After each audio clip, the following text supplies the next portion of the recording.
Yeah. And it's really interesting too. So, the part of the amygdala, the part of your brain that reacts to fear.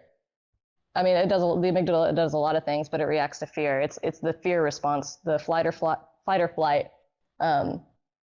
It actually reacts to your morals and your idea, your foundation. Somebody challenging that. It reacts to somebody telling you that they have a different opinion and they challenge your opinion. It reacts to that the exact same way that it would react to somebody coming at you with a knife. Oh, so it's like a fear of, again, that response. So you feel like you have to either defend yourself or run away from it. That's fucking beautiful. And so a lot of people, whenever their ideas or their beliefs are challenged, they'll just double down on it regardless of what kind of information they're given. Oh, that's that makes insane. A lot of sense.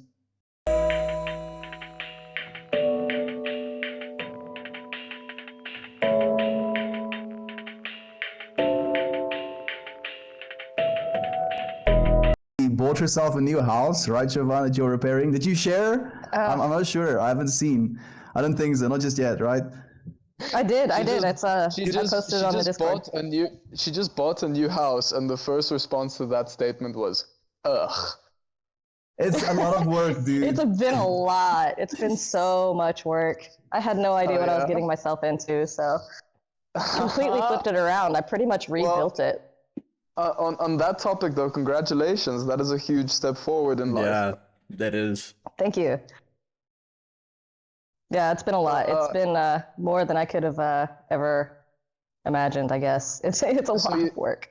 You say your name is Jovan, correct? Yes. That is a or very Jobot. interesting one. Can I ask your surname? My surname? Is that a no? Like, you can if you want to, Jovan. Like, I just want to respect your privacy is the thing. Oh no, it's fine. I was thinking about this earlier. My full name is Jovan Ali Navarro. Jovan Ali Navarro. So I'm probably the only one in the world that's named that. Yeah. That's quite a unique one. Navarro. It is. Does it mean anything? Do you know? No, I'm pretty sure my mom just reached into like a Scrabble bag and yeah, that works. Even better. I love it. That's amazing. Navarro, does that really not mean anything in like Spanish or any other language? I think it's got like Spanish roots. My dad's from the Philippines, and the Philippines was colonized by. Yeah, it's quite Spanish there. It is indeed. Yeah. It's still very, very impressive. Okay, so Estian has said that you are an artist, and what are you an artist in? Keith, I love art. Art is like my passion. So I've gone to like art school. I don't know, that's always been kind of my hobby, but my job, I guess you could say, is graphic design. I work for a resort, and I make like it sounds nice. It's a lot more boring than it sounds. If I could just leave it at that, that would be fun. But I make posters. I make a lot of coronavirus signs that we put all over the resort. Well, I mean, someone needs to make them, right? Otherwise, that divine expression would not be in the world. So, like 100%, you are making a difference, Jovan, at the end of the day, right? I do believe that, and that's literally the point. I try to spice it up as much as I can, as long as within my limits. Maybe we have to have like enter some like slight propaganda, like also love one another even though you can't see each other's faces. Yeah, that would be pleasure. Just like add the tiniest amount of what is like inspirational quotes, just somewhere on the thing or on the mask. Slight subliminal messaging. Also remember just replace the disclaimer. Yeah. Yes. Put a disclaimer at the bottom of every poster. Yeah. Man, that would be perfect, actually. Oh, man. How have you been, actually, Jovan? Like, this is the first time I've actually heard your voice, and I can just say, like, it's amazing to actually have this conversation. Yeah, it is, isn't it? Yeah, because you've not jumped into my streams before. You've never, yeah. I've been good. I've been, doing the daily grind, being part of the the system, I guess you could say. Dude, join the club, the anthill, the enormous calamity that is the systematic relation of humanity. Yep, I feel that. I hear that. What have you guys been up to? Have you been doing the same? So very much the same. Very much the same on this side. The rest of them are living their lives in an interesting difference, at least. No, I don't know what. Like, I wouldn't say like me and Esteban aren't work. Well, okay, shut up, Johan. You're still a student. Yeah, fuck off. But okay, fair enough. I am still a student. I literally get to do whatever the fuck I want. I love it.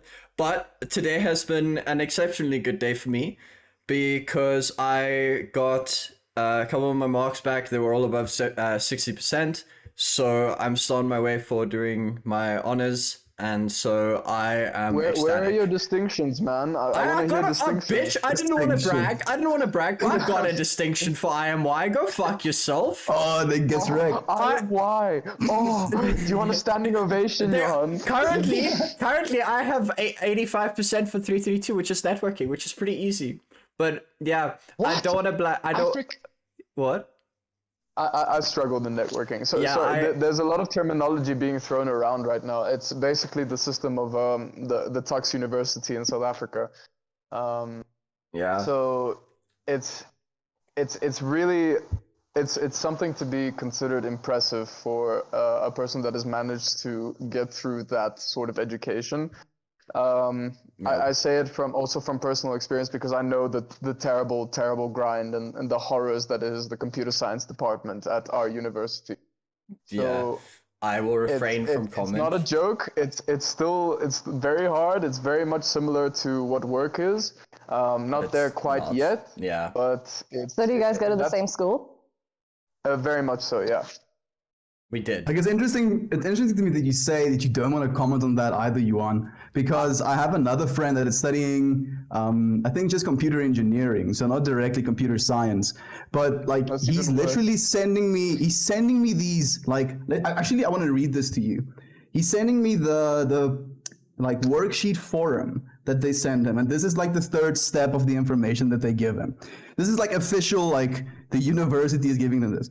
Practical requirements, what to do.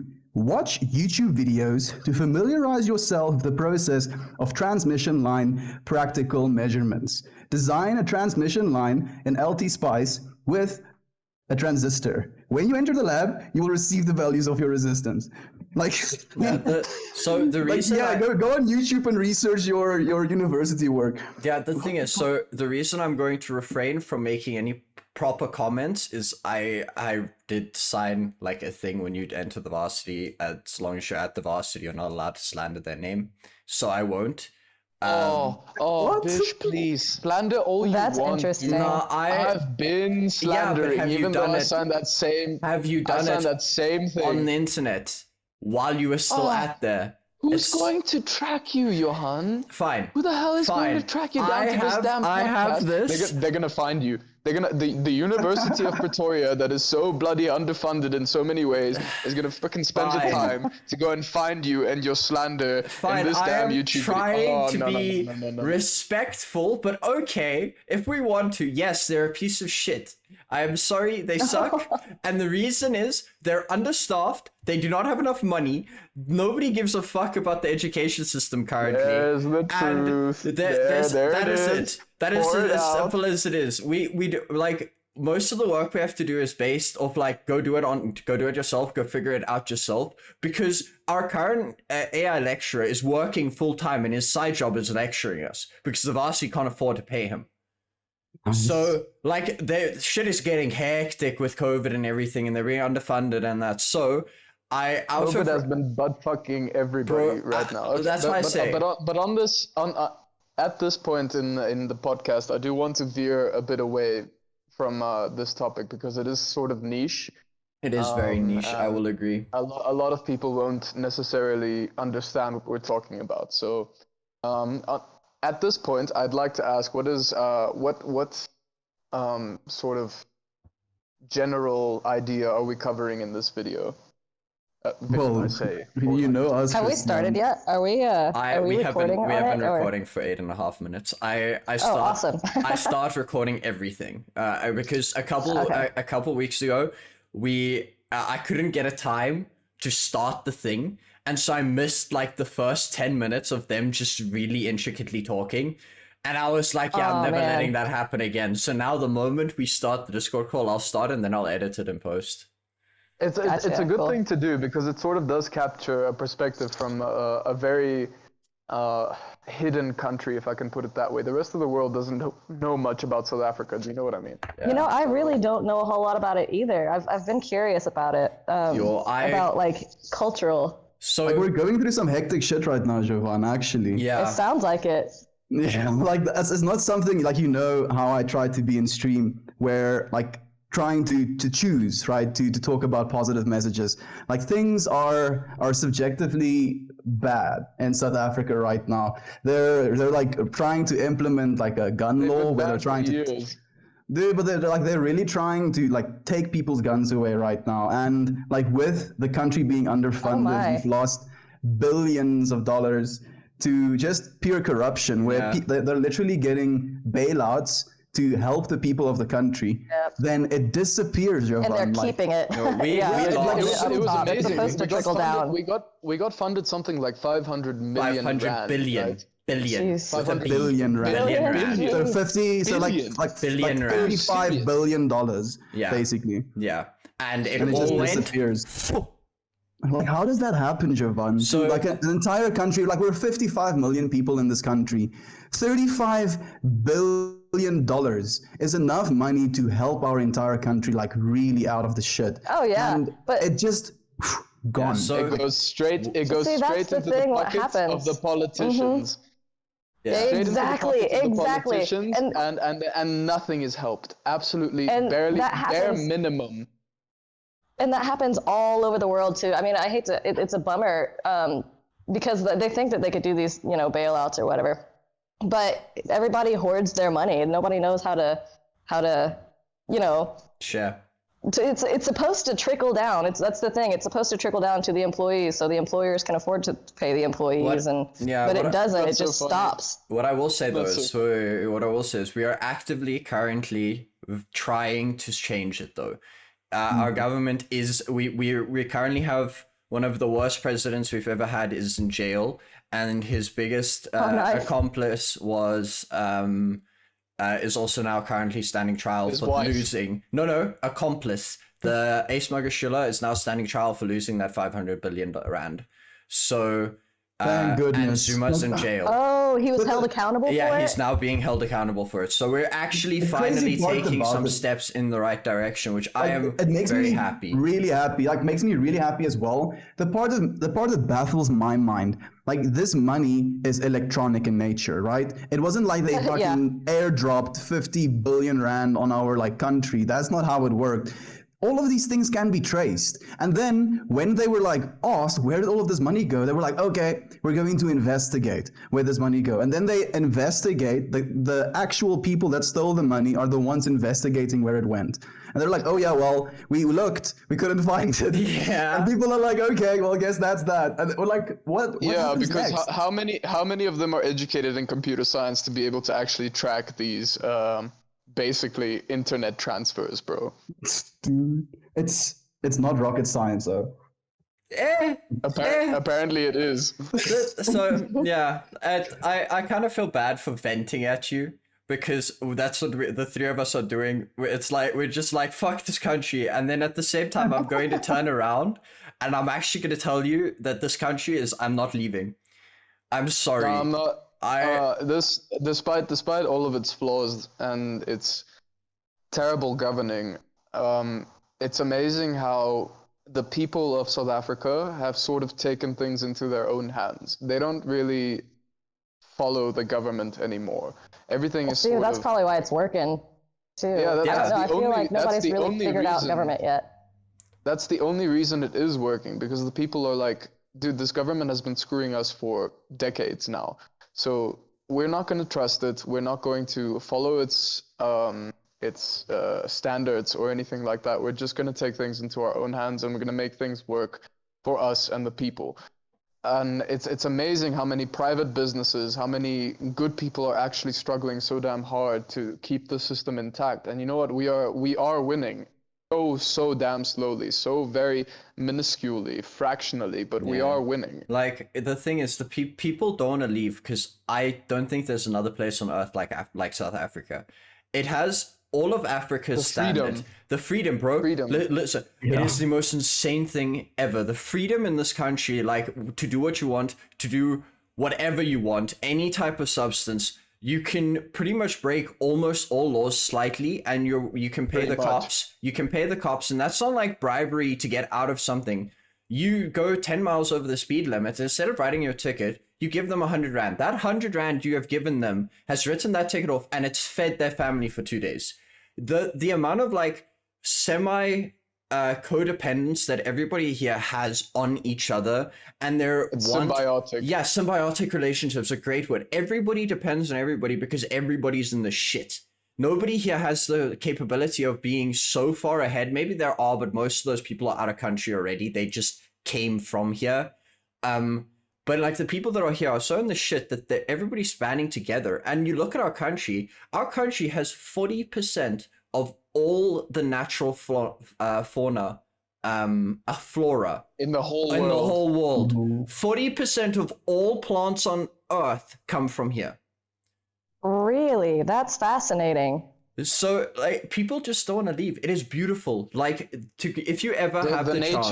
The nature in South Africa, the biomes that this place presents is absolutely astounding. I've traveled to many places in the world, but South Africa holds a sort of nature, the diversity that is absolutely astounding. It is awe-inspiring. And the best part is you can explore all of these factions for the cheapest amount of... Yo, dude, we live so cheap. Like the quality of life for the what it would be price we live at is actually astounding.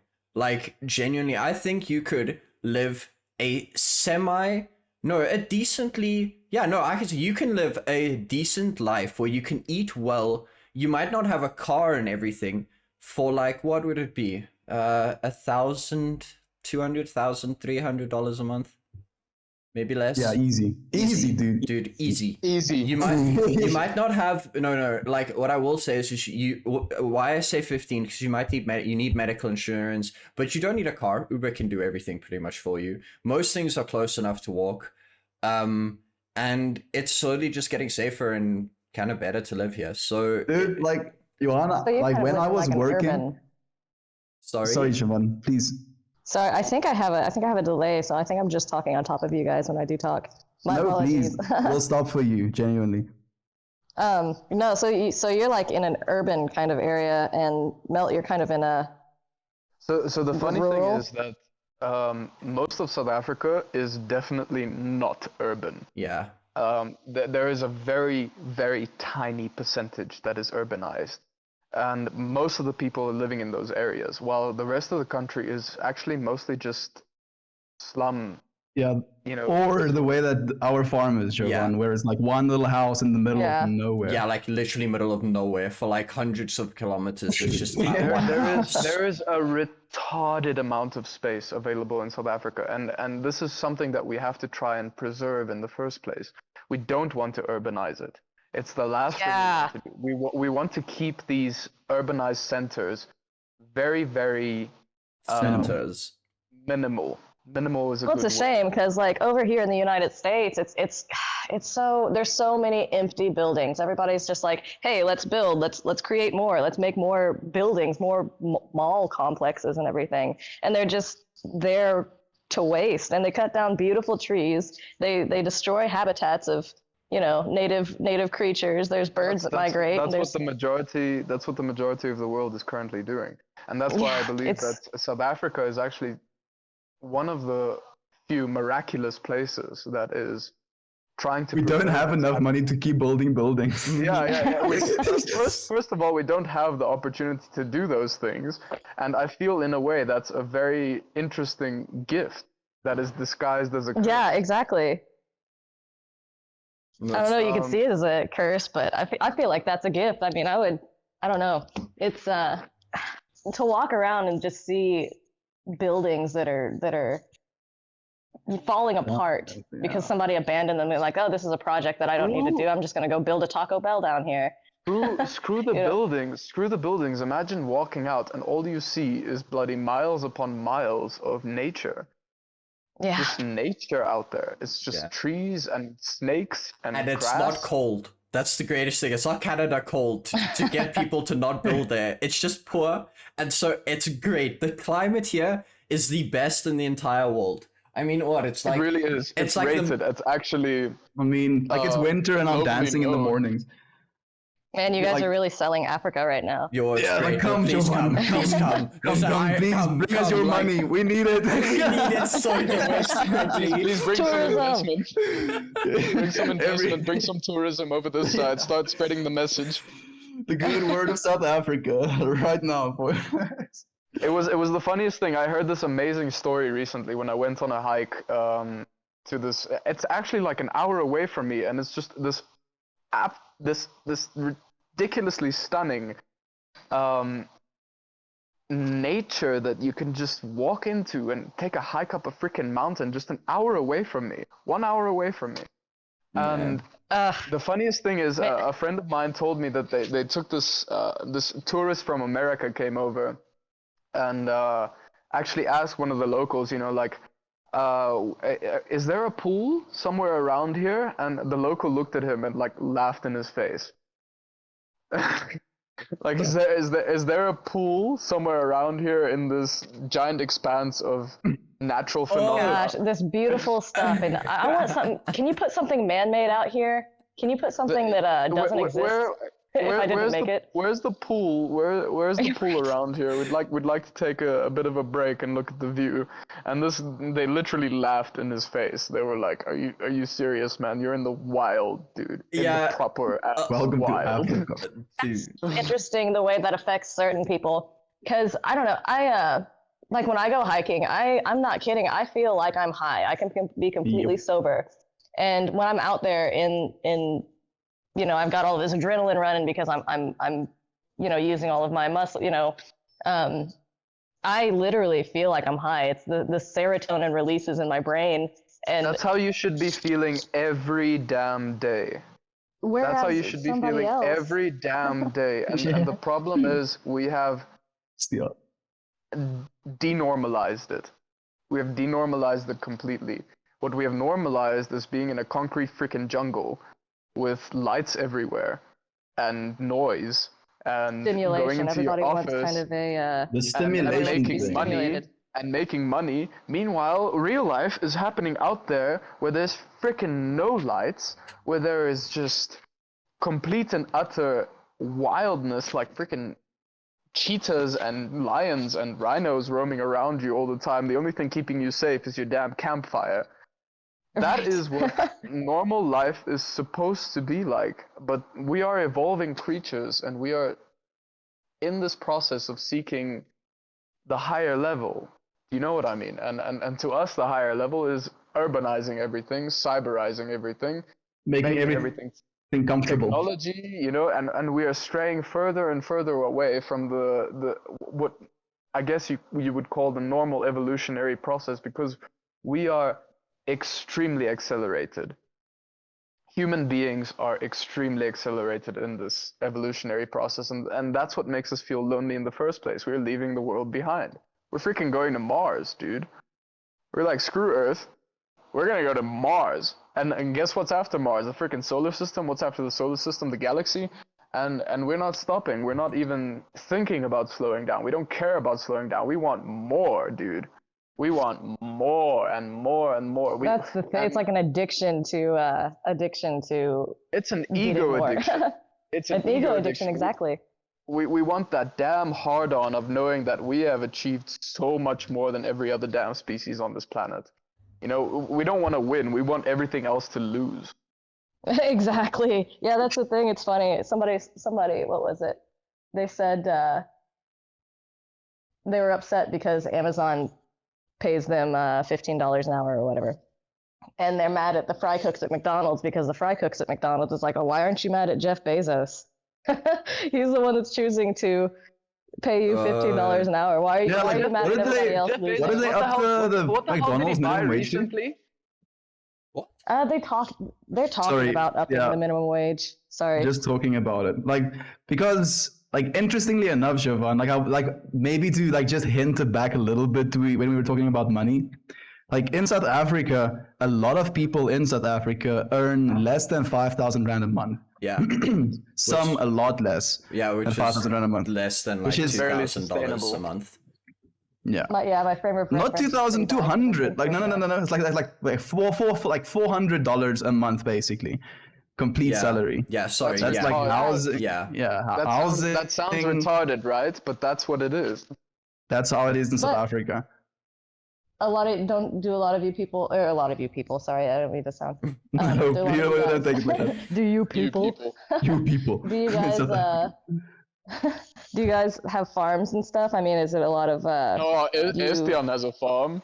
I don't have Jack, dude. My dad maybe has a farm, dude. I have a painting, dude, on my computer.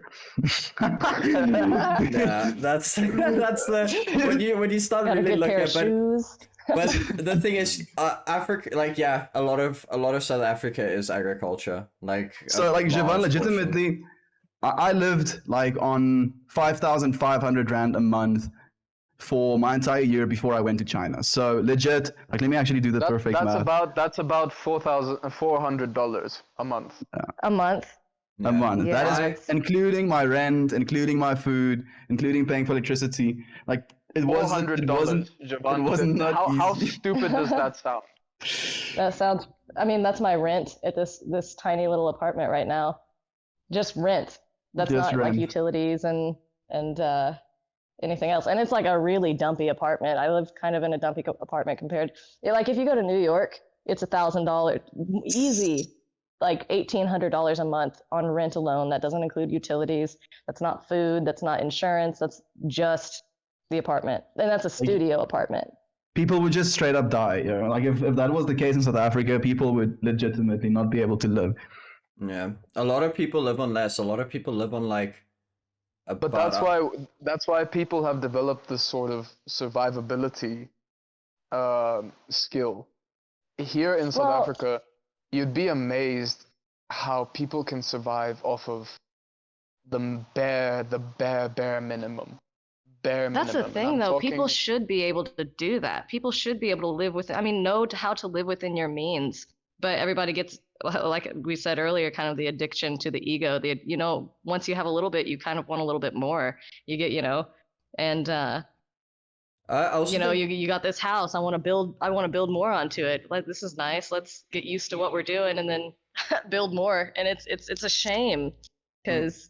I think we have everything that we need. It's inevitable. No, it's because you don't look back. It's that simple. What happens is when you start looking forward and you start trying to plan your life and you start genuinely looking far into the future, and and then you take what you have now and you try and upgrade it. In 5 years' time, you look at where you are and you see you're still not where you were or where you want to be. But you never take that time to just look back and look what you had.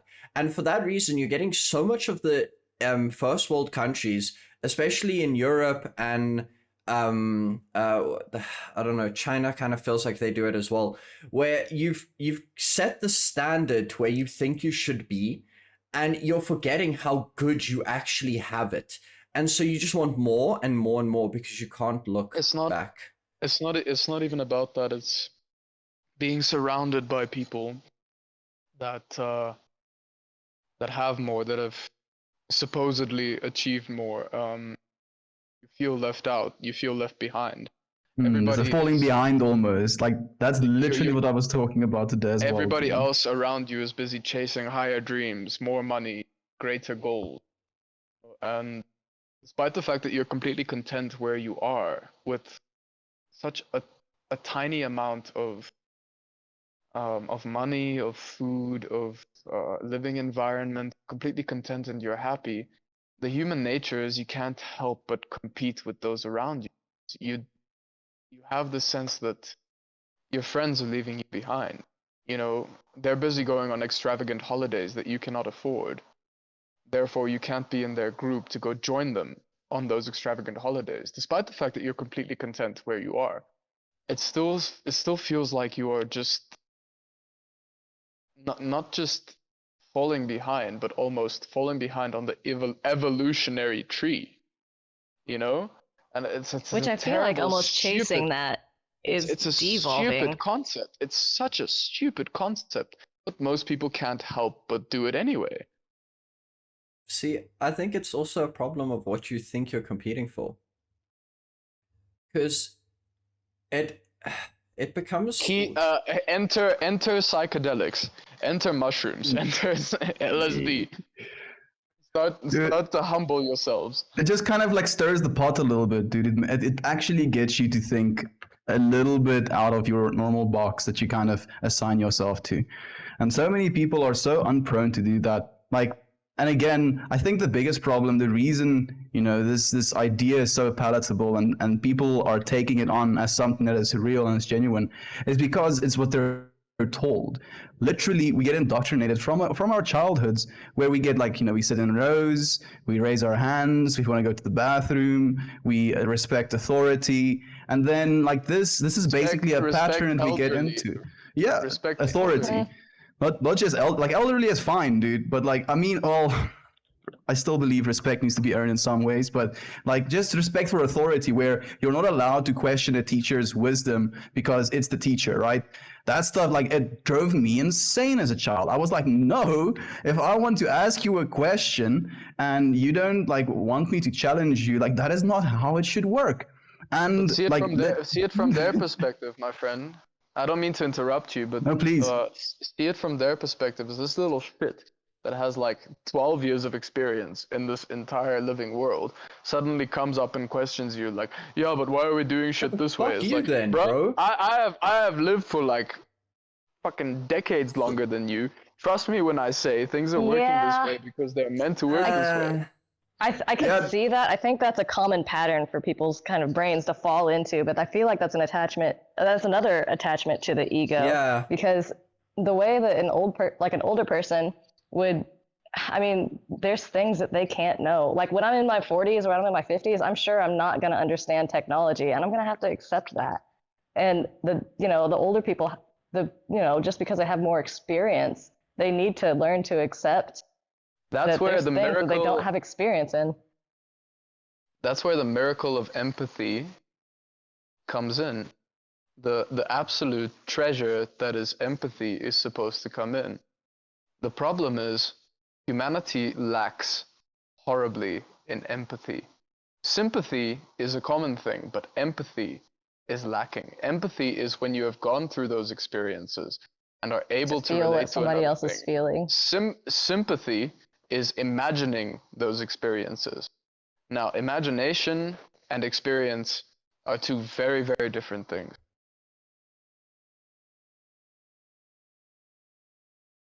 Yeah. And it's really interesting too. So, the part of the amygdala, the part of your brain that reacts to fear. I mean, the amygdala does a lot of things, but it reacts to fear. It's the fear response, the fight or flight. It actually reacts to your morals and your idea, your foundation. Somebody challenging that. It reacts to somebody telling you that they have a different opinion and they challenge your opinion. It reacts to that the exact same way that it would react to somebody coming at you with a knife. Oh, so it's like a fear of, again, that response. So you feel like you have to either defend yourself or run away from it. That's fucking and so a lot of people, whenever their ideas or their beliefs are challenged, they'll just double down on it regardless of what kind of information they're given. Oh, that makes insane. A lot of sense.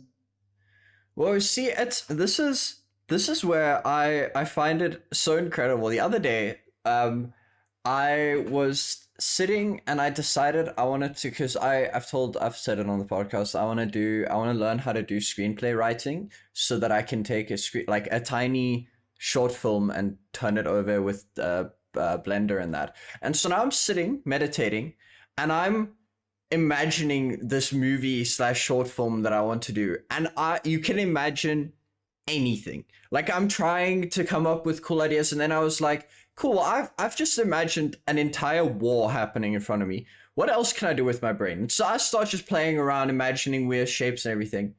And then, yes, at the same time, my brain being infinite, the fucking actual physical part of my brain can fuck me over still. And that's this incredible part of humanity where we're so bound by the material, yet so unbound by the imagination. It's a difficult balance. You see, I believe honestly, dude, like this is actually what is meant when it's said like we were created in the image of the God, dude, or in the image of God. Like being able to create mentally like that is in the same way that I believe if we were created by a creator, he would create us. And that, dude, like, it's, as you said, bro, like you can imagine an entire whole world, dude, of different creatures, different characters, different lives being lived. And just in a moment, like my words having said that, I've created little worlds in each and every one of your minds. You didn't see the same characters or the same creatures or the same worlds. And yet each and every one of us have now consciously created because of our imaginations. And like the fact that we can do it together in a conversational way, that blows my mind.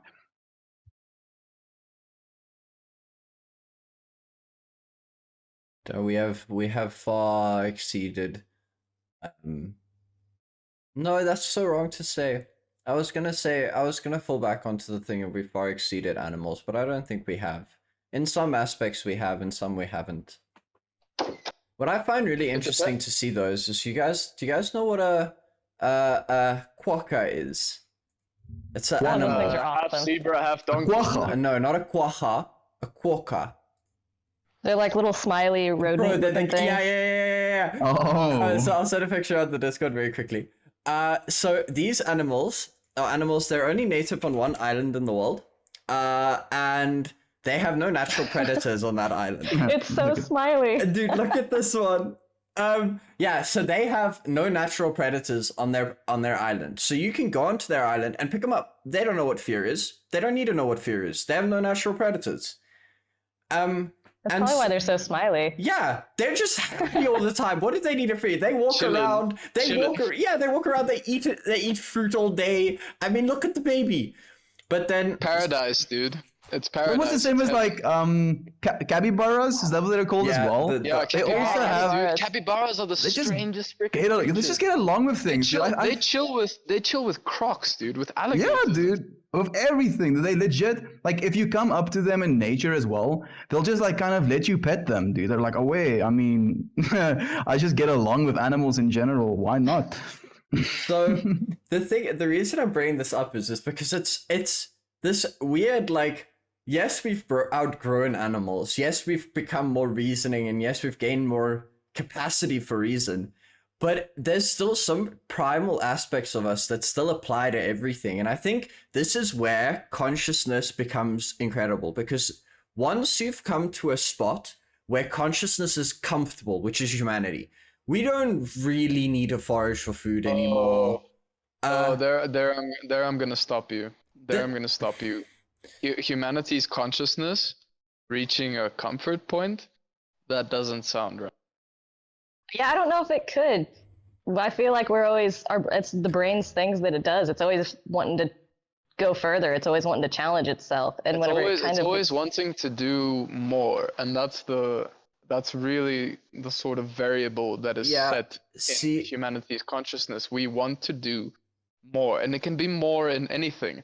Whether it's more in relaxation, whether it's more in war, whether it's more in exploration. See, but I completely agree with you. All we want to do is more sexuality, more lust, more. See, the thing is though, that's not what I meant when I meant by comfortability. What I meant when I said comfortability is we've reached a stage in humanity where we are apex. Nothing can challenge us. Nothing can touch us.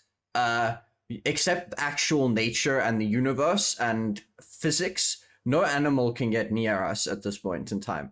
Because we've if we have weapons and stuff. I was about to say as well, like, if you're in the middle of nowhere with a lion, like you're not standing much of a chance. No shit, boys. Like, obviously, if you're gonna walk up and fist fight a lion, unless you have an AK-47 fully automatic machine gun, you'll be fine. If you have an AK-47 against that lion, you will fuck it up, my bro. When was the last time any of you had to fight a lion with a spear? Like, that's what I mean by comfortability. You'll lose. No, I lose. I don't care. Know, yeah, we used to. Do you know how we used to kill lions in Africa? There was this tribe. No. No, shut up. So the way you were supposed there was a tribe in the Congo. The initiation ritual for you to become a man was you got a short spear and a club that was the bone of kudu. And the knob of that bone, of the femur, was your weapon. You had to kill the lion with that knob. And the point of which you had to wait for the thing to come as close, you sidestep it and then crack its skull open. And that was the only way you'd win. And that was the initiation ritual for us to get into that tribe. So, no, we used to fight lions. We can do it. But we can do it because we have tools. But now we've gotten to a point where humanity really doesn't need to worry about predators at any given time during the day. Yes, there are situations. Give me a rocket launcher, I'll take on any animal. Yeah. But the human's biggest enemy is the human. Exactly. That's why I'm trying to pull this. I am like dragging this idea through the mud to get to it, but I am getting there. So the thing is, yes, now humanity's only problem right now is other humans. And this is where consciousness needs to outclass matter.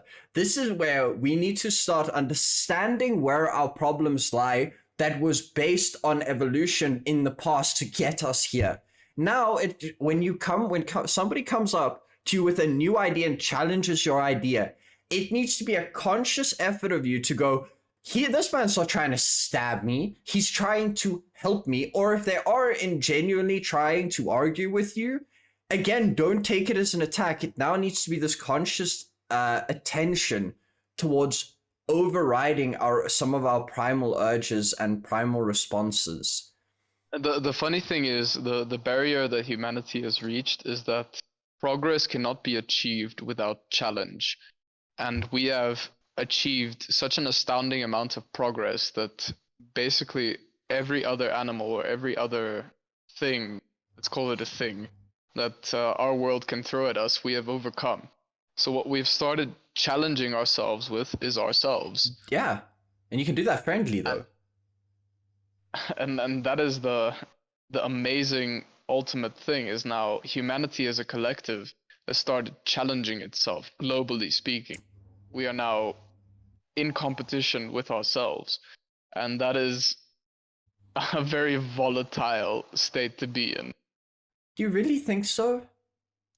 Because okay, so this is the way I think about it. I think the competition that you mean, it's combative. That's the problem. Yeah. It's a you versus me sort of thing. Instead of realizing that we're technically on this, little ball of mud together, and that, if you invent some cool shit and you give me that cool shit as well, both of our lives are now better because now we have cool shit as a result of that.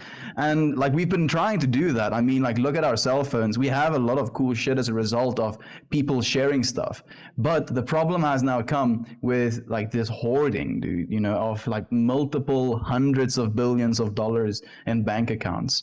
What's the point of doing something like that when you could realistically help more people? And I know a lot of them are trying to, but I feel like maybe there's just a disconnect. Maybe I don't actually understand, but I feel like there is just something not right about it. What I think about it, I think people are kind of attached to the instant gratification. They don't want the thing. They want the gratification that comes from getting the thing just in that moment. So because once you have it, it's oh yeah, look at this car that I have. And then people don't take care of the stuff that they and the more stuff that you have is the more stuff that you're responsible for too. So in the end, you're dragging yourself down because you can only do so much.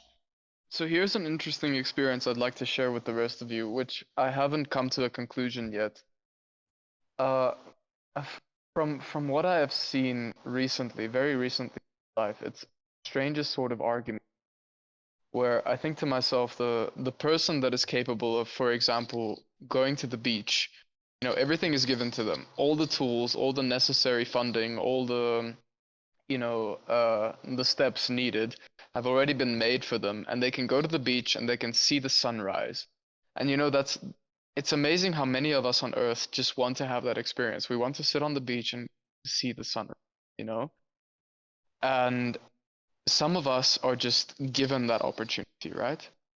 Some of us have to claw and bite and fight and push and scream, shout, and press, and go through so much trial and tribulation just to get to that point, to sit down on that beach and see that sunrise, see that amazing light, that all life light.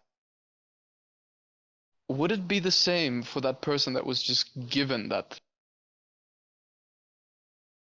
It would be completely different for the person that's so much of his energy, so much life source, fighting and literally almost dying to get to that point. To them, that sunrise is going to have such an incredible impact compared to the person that was just given that thing. I would hope. I hope so. I think so. Because I think that's the thing, is prioritize, like knowing what to prioritize. Like, because I think there's kind of like three parts to like an action. Like there's your intent, there's why you do it, there's the execution of how you do it, and then like there's the outcome of like what you did. So the perception. So if you know you did all this stuff to get to this beach, is it the beach that was what you were prioritizing, like getting to the beach, or were you appreciating the process in which you got there? Very few appreciate the process. Very few appreciate the process, and the worst part is it's not comparable. You cannot compare it. No matter how good of a poet or a writer you are, it is almost impossible to compare your journey to that of another person that, you know, just a different person in general. That person that got given that experience might as well actually experience that sunrise even more so than you, who have spent your entire life fighting and clawing for it. Maybe, sure, and that factor kind of is always there. Sorry. Yes? No, go ahead. Christian will never stop if you don't stop him. Yeah. But no, I mean, we're taught, and this is something that Alan Watts had talked about too. Like this part of the system, we fight all of our life to gain money, and we watch our parents trying to earn money so they can make a living. And it's like this is what you're doing. You're living in this moment. This is what you're choosing to do, and you're going to live your entire life chasing something. And hopefully in the end, whenever you get there, that's what you wanted. Like hopefully the beach is what you wanted once you got there, and that you appreciated fighting, clawing, trying to get there. I don't know. I'd much rather. I do understand what Christian is trying to say as well, and I do agree to some extent, Christian, because to the person that got given, for example, and you know what, I'm gonna go as far because I did feel a little bit of this, but I feel like maybe this could be a situation where I am actually like privy to like say that I've been given this opportunity to have, for example, the sunrises and the mountainscape. And just as much as my parents aren't waking up to enjoy the sunrise because they don't necessarily appreciate the awe of what it is they have, I believe even if you go through the whole process, you still can not notice all of the beauty, as Jovan was trying to say, with like, if you can't enjoy the process of actually getting to the beach, I don't think you'll enjoy the beach to the extent that you would be able to either. Right. You're 100% right. There's a very funny Russian joke that I want to sorry, this is how good can you translate it? Tell it in Russian first. No, I'm not going to tell it in Russian first. But there's a hobo sitting on the beachfront, right? And he's busy fishing. and the richest, most extravagant man comes to him and says to him like, "Hey man, what are you busy doing?" It's like, "I'm busy fishing on the beach, catching my fish for the day." And he says to him like, "Yeah, but don't you want to like go and make something of yourself? Go and make some money, get a house, get a life for yourself." The guy says, "Why?" So the rich man says, "Well, so you can build yourself a life, you have a house, you can have a family, get some reputation out there in the world." The guy says, "Why?"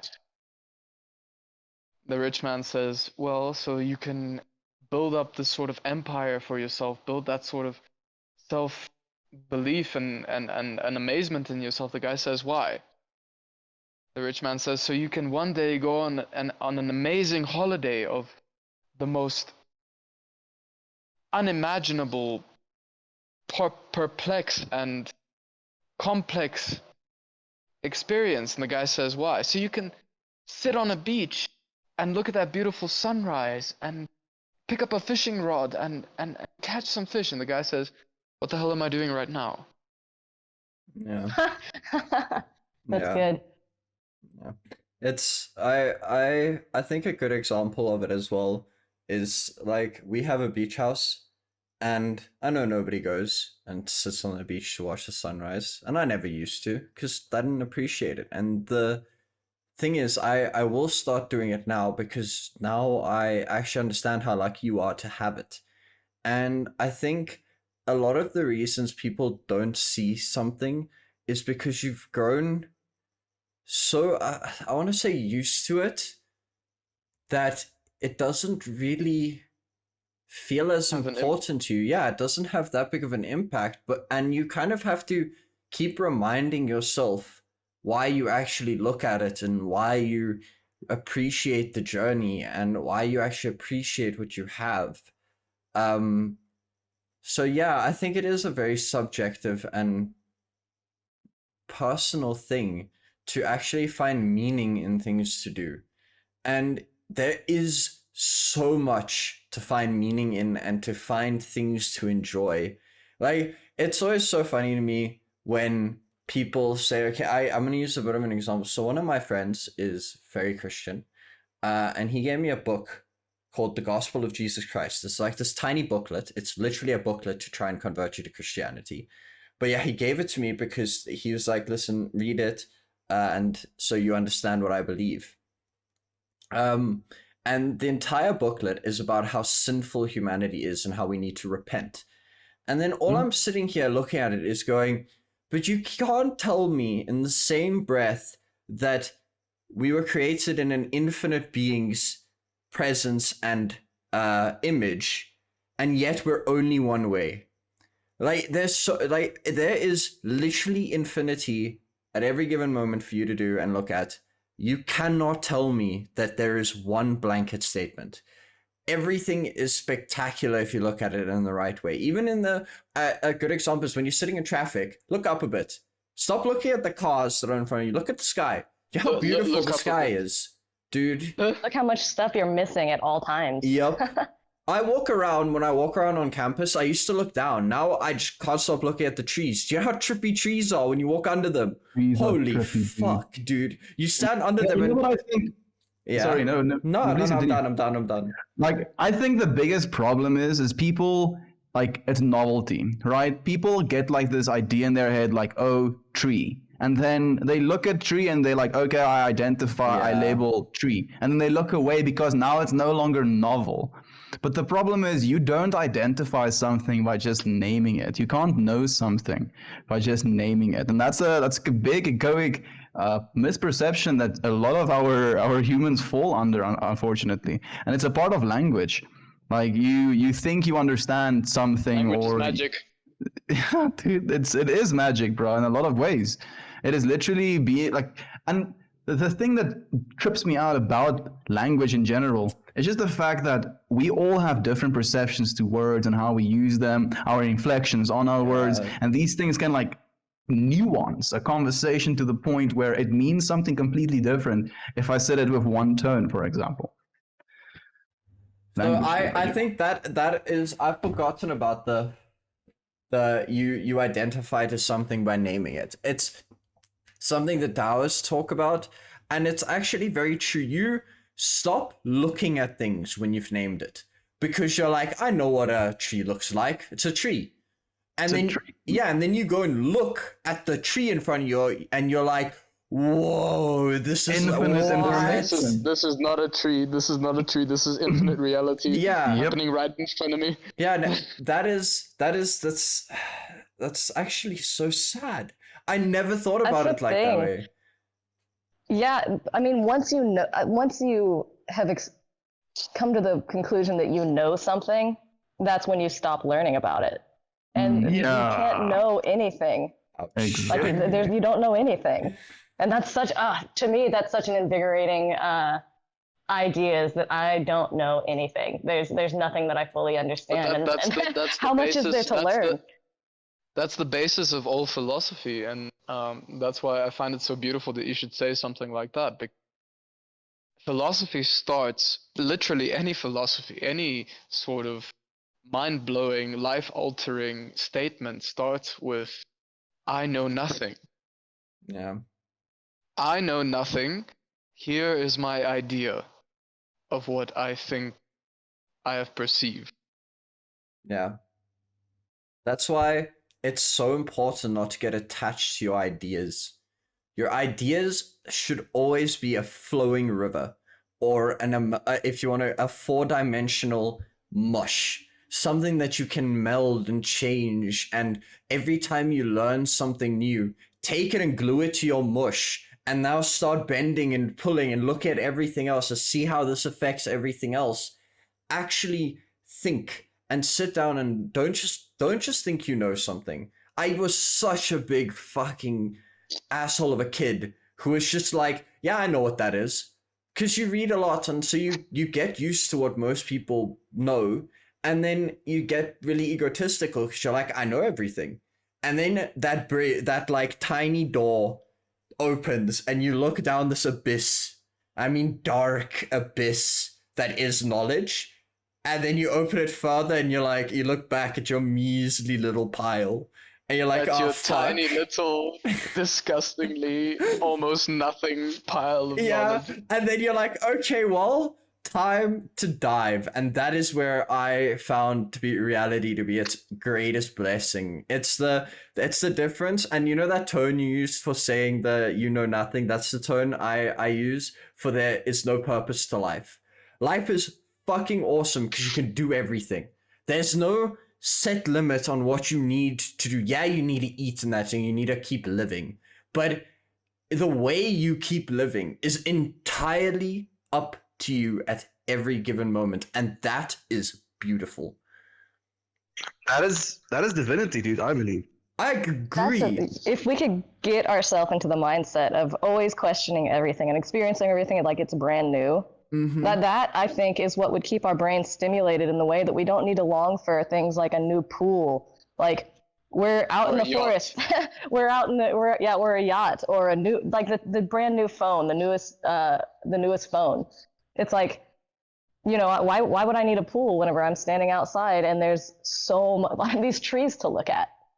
You know, it's so brand new. You could look at. Oh man, I didn't. It sounds so retardedly trivial.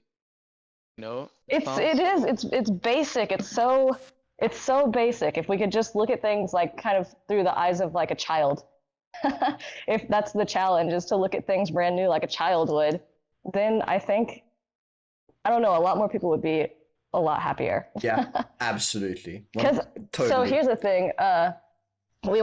Here's a perspective. We went on vacation, and we went to this little, it was kind of divey sort of arcade. It was a really crappy arcade. It was just a room, like a warehouse room with a couple arcades. My nephews had a blast. Oh my God. They were, the next day they were like, can we go back to that arcade? That was so fun. Whereas my mom was like, what is this arcade? You know, she's basing it on her experience with arcades and everything. But those boys were looking at it and they were loving it. You know, it's right there. We can all make ourselves feel that kind of emotion. We can make ourselves feel it. We have a choice. It's not so easy. It is not easy, but you have that choice. Not. You always have that choice. The problem is the effort that is necessary to actually do that. And the worst part is you're facing your own brain. Yeah. And you're faced with the experience you had before. And you have to try and convince your brain that this is an entirely new experience. This is entirely different. And your brain is going like, yeah, but we've been through this already. We know what it's like. And you're like, yeah, but this is a different time, different space. And it's this fucking battle between you and your brain. You know enter psychedelics. Again. Enter mushrooms, enter LSD. Dude, and it just like bonks you, bro. Like it really opens your mind to just what is actually possible. And it's just that novelty, right? You're experiencing things in such a new way because for the first time in a long time, your brain is working in a way that it doesn't really work normally, like in a fluid way. Where for the first time, it gives up on the past and concentrates on the now. That's true. The human mind is so damn powerful that it constantly reflects on the past. No matter the experiences that you're going through the now, in that exact same moment, it's going through the past. And what psychedelics are incredibly beautiful in is that they get rid of that past. They say, forget the past. Stop thinking about the past. Look at the now. Mm-hmm. Look at this crazy, crazy image that is the now. And kind of gets rid of the illusion of time. Yeah, exactly. It really does. Illusion of time. Boom, you hit it on the head, girl. Yeah, that is I think one of our greatest demons as humanity is just time. Like it's something that can cause us so much strife in our lives, and yet at the same time it's needed. And I'm more talking about memory here, like the memory of space as it was in a different time. Gift and a curse. Yeah. Gift and a curse. Here's the thing. I don't know. It's interesting to compare money and time. I feel like money is our way of trying to understand time.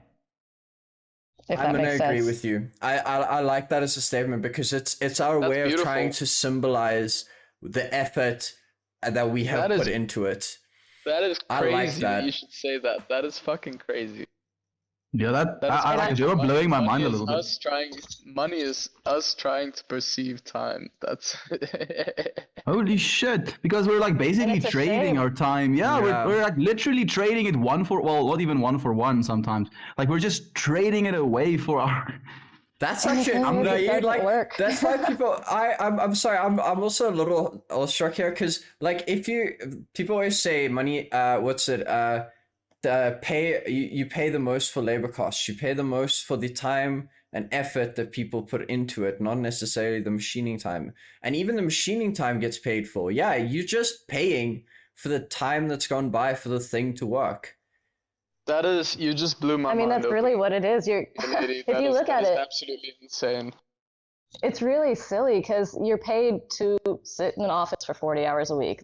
You're not paid for what you're doing. You're not paid for your productivity because I could do the exact same thing that I'm doing right now at work and probably get done in an hour, but no, you're paying me to sit there for 40 hours of the week. Why? I don't understand the system.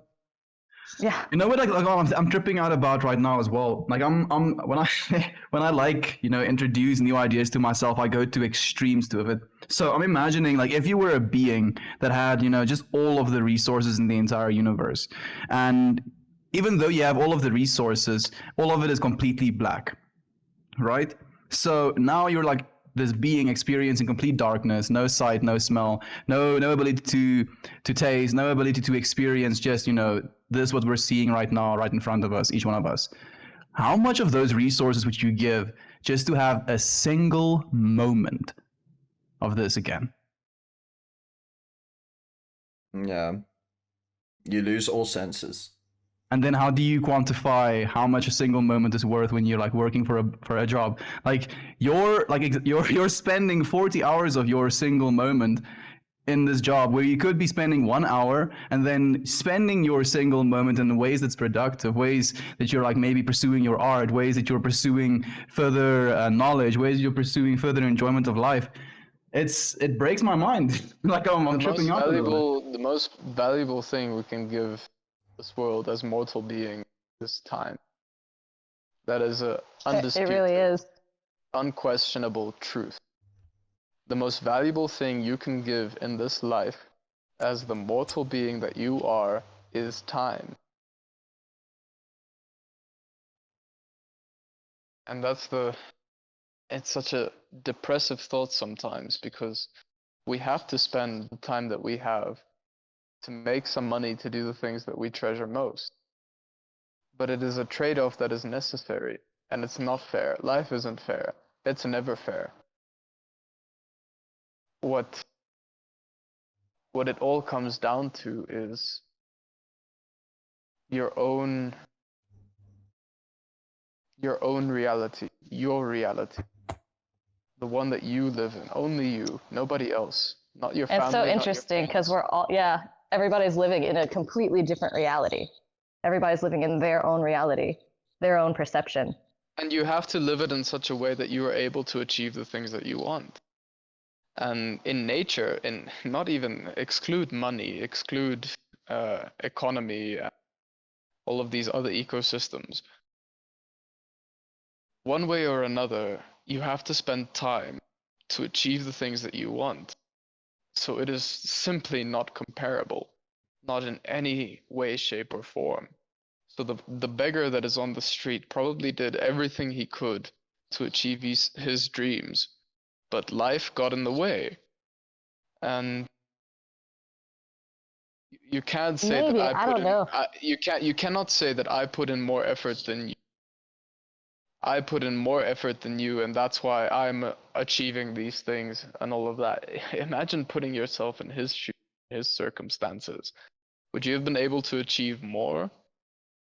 It's an interesting question, because I sometimes, and this is not a constant in my life, but I sometimes firmly believe that we are exactly the same person, just under different circumstances. Dude, it's the old egg theory, where the universe is nothing more than an egg to spawn a greater being, and for this being to actually grow up, and it is experience that it needs to understand and learn and live, and so it actually lives through everybody's life. And because everybody has unique things that happen to only them, this being turns out different each time, and it associates and it loses the ability to remember that it is this being. That's the most important part of it. It is supposed to live only based on its experiences now, and then it regains all of them as it keeps dying over and over and over and over. And that I think is a quite incredible theory, because it means that we're all the same thing, or being, or whatever you want to call it. And that also implies... I love the egg theory. Egg theory is the best. Yeah, it implies so many things. It implies that there's a universe outside of this. There's something that we cannot comprehend that exists outside of us and this universe. Psychedelics. Infinity. No. No, fuck psychedelics. Q infinity. Yeah. Infinity is something that we think we have a grasp over, that we think we understand, but you cannot possibly understand it. I don't care where you are in life. I don't care what multi-dimensional infinite being you think you are. Infinity is more than that. It is never ending. It is a trillion, gazillion, million times to the power of trillion more than what you think is infinity. And like, dude, I love the way Soul did it, where he gets to the what was their name? The like caretaker man. The curator. No, something like that. When he gets to, he's like, "Hi, oh yeah, it's Jeff." I think it's Jeff. Yeah. And And he's like, I am the infinity that is the universe, and I have appeared in a form that your feeble human mind can understand. And then it's just like a woman. And that I found so cool. Because it's so true. Like, you try and imagine just our universe, dude. Like, I did it last night as well. I was sitting and I started like zooming out on the planet and knowing what I know about about us being closer than a third of a Planck length from each other in the grand scheme of the universe. Not even a third. You know, it's way less. It's something stupid like a fifth or something that that's 5,000 kilometers apart. So a fifth of a Planck length, 5,000 kilometers apart. And so like you think about that and you start zooming out, and at some point your brain just fizzles because it can't keep grasping how small the planet gets in comparison. You can grasp what the universe as a whole might be. You can grasp because it's simple ideas. Like, you know what a supercluster is. A supercluster is a bunch of smaller clusters that made a bunch of small universes that made a bunch of planets, made of a bunch of stars, blah, blah, blah. That you can grasp individually. But the moment you take that entire thing and you actually start weaving it together, your brain cannot. And we have such a long way to go. Do you know what the worst part is? It goes in both directions. If you look out to the stars, to the superclusters, you would call them around us, to the infinite, well, I don't want to say infinite, but the unfathomable amount of other galaxies that exist around us. Now you take that in the opposite direction, to the tiny atoms, and then to the left, and then to the right, and then to the up and the down, to the quarks and gluons. Exactly, as you would say, to the left and to the right of that. I mean, like, how is this for synchronicity as well, Jovan? Like, we were literally talking about this in stream today as well, dude. Like, I do believe these ideas are becoming more and more like understand by human consciousness as a whole, and it makes me very excited. Like, I'm not joking when I say I believe we're in an awakening right now. Like, we're literally pushing the awakening forward. We are constantly. I was just talking about that last night. The global conscious shift.